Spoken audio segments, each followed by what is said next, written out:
समजा पत्नी आहे, ती नोकरी करते, तिच्याकडे चांगल्या पगाराची नोकरी आहे आणि मुलाचा पण ती सांभाळ करते आणि पती जो आहे त्याला एवढ्या चांगल्या पगाराची नोकरी नाही आहे, पण तो मिळवतो.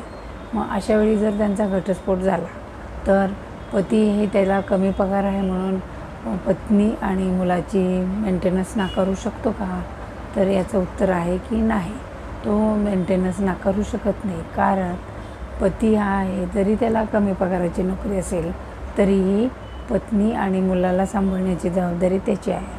म्हणून त्याला जरी पगार कमी असेल तरी त्याने त्यातला काही प्रपोर्शनेट भाग पत्नीला आणि मुलाला सांभाळण्यासाठी मेंटेनन्स देण्याची जबाबदारी त्याची आहे.